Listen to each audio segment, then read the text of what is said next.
मान्यता है कि मथुरा छोड़ने के बाद भगवान श्री कृष्ण ने द्वारका में एक नया नगर बसाया। इसका प्राचीन नाम कुशस्थली था।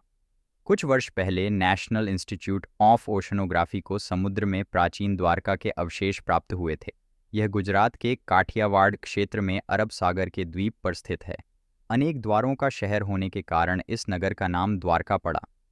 शहर के चारों तरफ कई लंबी दीवारें थीं, जिनमें कई दरवाजे थे।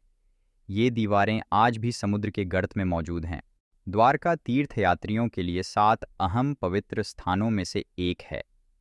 महाभारत काल की किंवदंतियों में इस शहर का श्री कृष्ण के साम्राज्य के रूप में जिक्र मिलता है।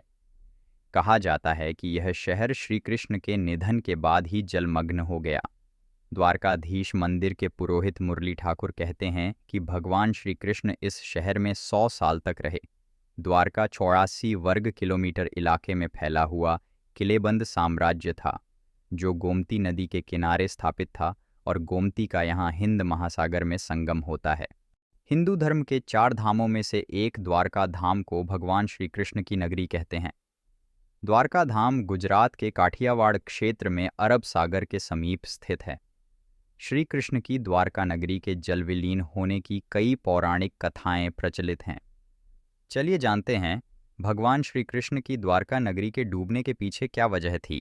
श्री कृष्ण की द्वारका नगरी के डूबने की मुख्य 2 वजह मानी जाती है।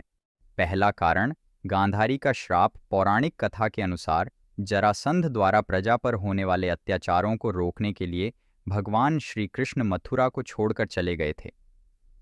श्री कृष्ण ने समुद्र किनारे अपनी एक दिव्य नगरी बसाई। इस नगरी का नाम द्वारका रखा।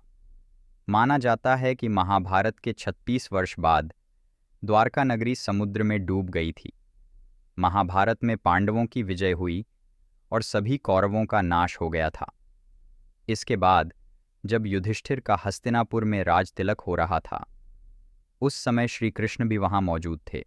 तब गांधारी ने श्री कृष्ण को महाभारत युद्ध का दोषी ठहराते हुए भगवान श्री कृष्ण को श्राप दिया कि अगर मैंने अपने आराध्य की सच्चे मन से आराधना की है और मैंने अपना पत्नी व्रता धर्म निभाया है, तो जो जिस तरह मेरे कुल का नाश हुआ है, उसी तरह तुम्हारे कुल का नाश भी तुम्हारी आंखों के समक्ष होगा।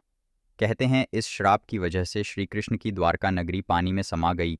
दूसरा कारण अर्षियों का श्राप। एक अन्य पौराणिक कथा के अनुसार एक बार महर्षि विश्वामित्र देव अर्षि नारद कण्व द्वारका गए।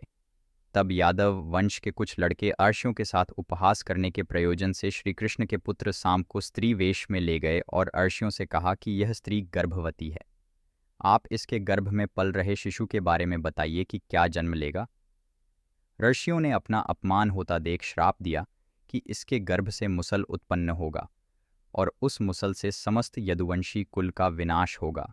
उसके पश्चात सभी यदुवंशी आपस में लड़ लड़कर मरने लगे थे।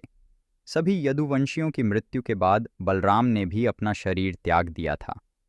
श्री कृष्ण पर किसी शिकारी ने हिरण समझकर बाण चला दिया था, जिससे भगवान श्री कृष्ण देवलोक चले गए। उधर जब पांडवों को द्वारका में हुई अनहोनी का पता चला तो अर्जुन तुरंत द्वारका गए और श्री कृष्ण के बचे हुए परिजनों को अपने साथ इंद्रप्रस्थ लेकर चले गए। इसके बाद देखते ही देखते पूरी द्वारका नगरी रहस्यमयी तरीके से समुद्र में समा गई।